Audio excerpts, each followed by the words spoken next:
right here. This is called a priming wire. The priming wire is brass. Brass shouldn't spark. You notice that I am not putting my fingers into it, but around it. If the can were to misfire, my finger was inside of it, no more finger. Fingers around it. And if I had to move the can, I would leave it in place, hence the gunpowder where it needs to be. But since the cannon is aimed, we are good to go. That punched a hole in my bag of gunpowder, exposes it to this next step. This is our ignition element. It is called a friction primer.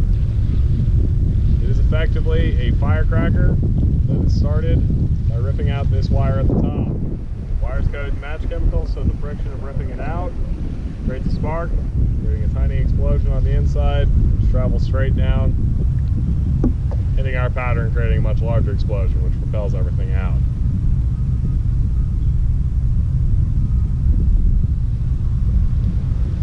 So I'll put this in just a minute here. Oh my. It might take just a little longer to get here since the tide's a little choppy today. No worries. As the trees would say. It's probably a fun cruise to be on. I don't know, they get shot at. What's that? I don't know, they get shot at. They get shot at, they're getting tossed around by the water.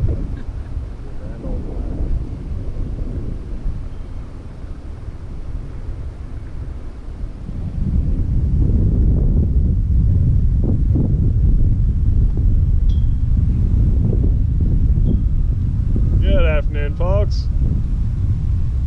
How are y'all doing? It's good to hear. You're welcome to come join us for this can firing. Our target is that boat right over there. Well, I'm not shooting a cannonball, so I doubt it. But we are shooting a signal or a warning shot telling them to turn around when they get up here.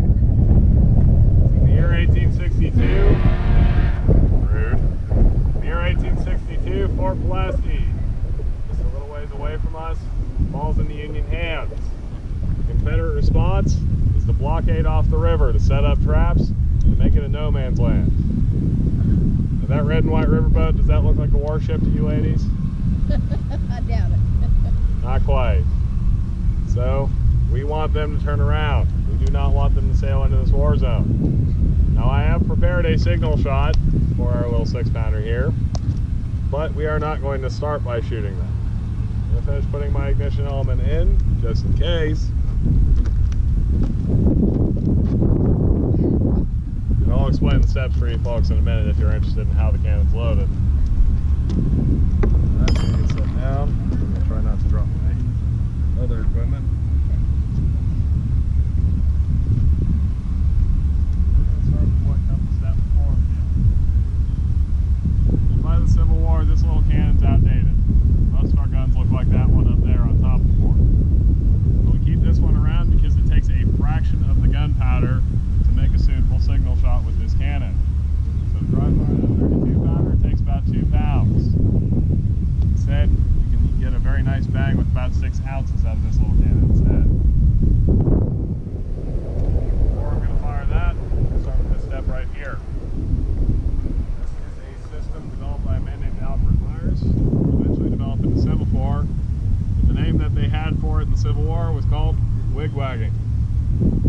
Using a system of lefts and rights, as well as left then rights, right then lefts, they can send messages over long distances. If this doesn't get tangled, this flag can actually be seen for upwards of about 10 miles away. But do you see a flag on their ship? No. In fact, they are actually flying the stars and stripes, the opposite colors we are flying in our fort.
bit Can if you you'd tell like. which one is fake as a replica?